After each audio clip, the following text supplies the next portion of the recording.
Olá, senhores. Vamos aí com uma questãozinha de magnetismo. Fala o seguinte, ó. Uma forma de separar diferentes partículas carregadas é acelerá-las, utilizando placas que possuem diferença de potencial elétrico, de modo que adquiram movimento retilíneo para, em seguida, lançá-las em uma região onde atua um campo magnético uniforme B.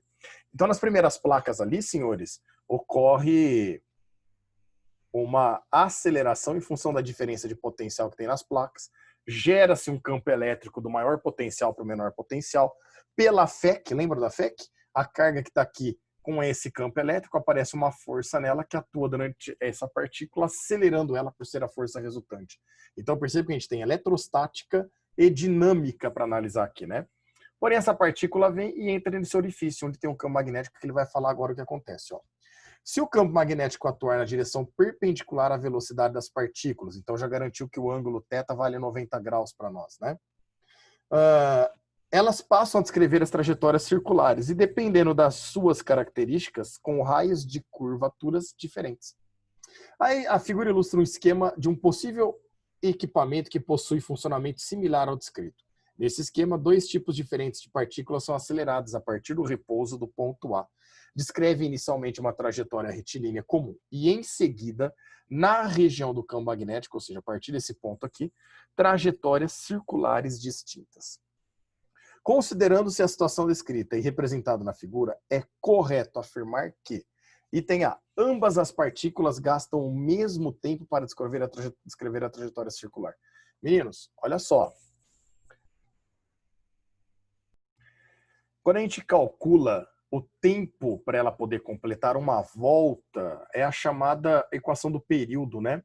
Bom, nós sabemos que a força que age na partícula é a força magnética, que ela é perpendicular ao movimento, ou seja, aponta para o centro do movimento circular, e é a única força agindo lá. Então, ela é a nossa resultante, chamada resultante centrípeta, certo? A força magnética é o B, QV, seno de θ. Esse seno de θ, nesse caso, nós sabemos que vale 1, porque ele já garantiu que ela é perpendicular ao campo, ou seja, a velocidade, né, perpendicular ao campo magnético, portanto, seno de 91. Já a resultante centrípeta é o M, V quadrado, sobre 2, não, sobre R, né, que é o raio da trajetória circular. Então aqui, ó, uma velocidade de um lado dá para cortar com uma velocidade do outro. Eu vou isolar o raio do lado esquerdo, vai ficar R igual a M vezes V, dividido pela carga em módulo, que estava multiplicando o raio, vezes B. É a famosa Habib-MV Kib, né? Ela calcula o raio da trajetória circular para nós. Mas ele falou de tempo, período, né? Bom, então vamos lá, período. Lembra, já que a trajetória realizada por ela é um movimento circular, vamos lembrar do movimento circular? Lembra que velocidade pode ser calculada por 2πrf ou 2πr sobre t? É 2πr vezes a frequência, mas como a frequência é o inverso do período, se a frequência está em cima, o período aparece embaixo, não é verdade? Então é pegar o comprimento da circunferência que ela percorreu quando ela dá uma volta, é o nosso ΔS, e dividir pelo tempo. O tempo para se completar uma volta é o período. Se eu jogar aqui na equação, olha como vai ficar. Ó. Vai ficar R.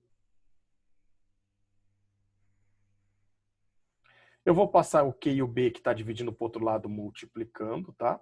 Q vezes B é igual a M vezes a velocidade, que é 2πr sobre o período.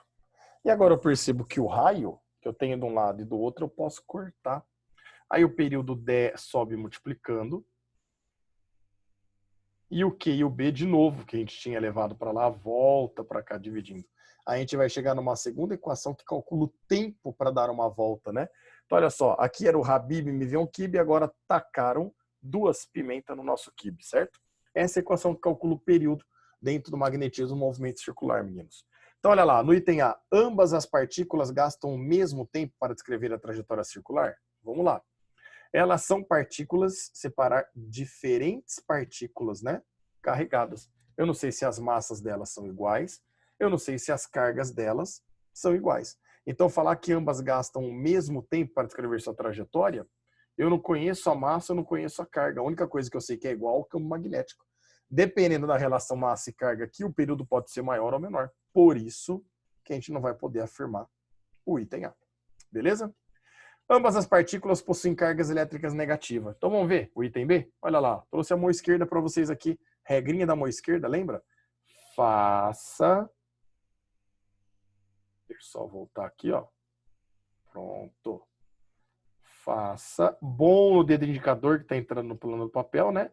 Vestibular. F de força, B de campo magnético e V de velocidade.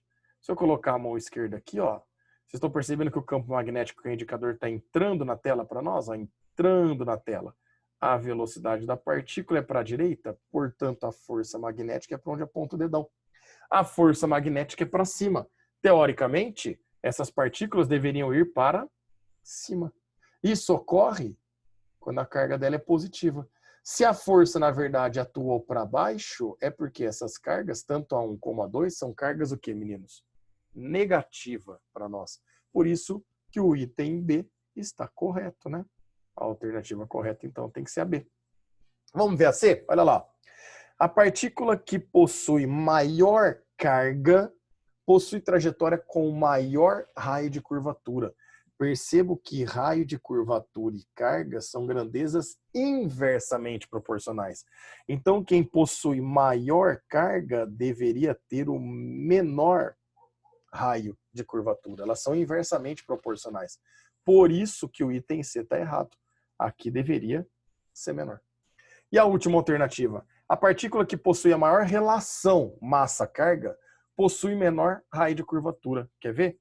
A relação massa-carga. A relação é divisão. Massa-carga. Eu vou chamar isso daqui de K. Tudo bem? Então a equação do Habib ficaria M sobre Qzinho é K vezes V sobre B. Percebo que o K, que é a relação massa sobre carga, é diretamente proporcional ao raio, né? Então, se essa relação massa sobre carga for maior, o raio também é maior. E ele falou que a partícula que possui maior relação possui menor raio de curvatura. Não seria menor, seria maior. Por isso que a D está errada. A alternativa correta, portanto, é a B de nádegas. Fechou?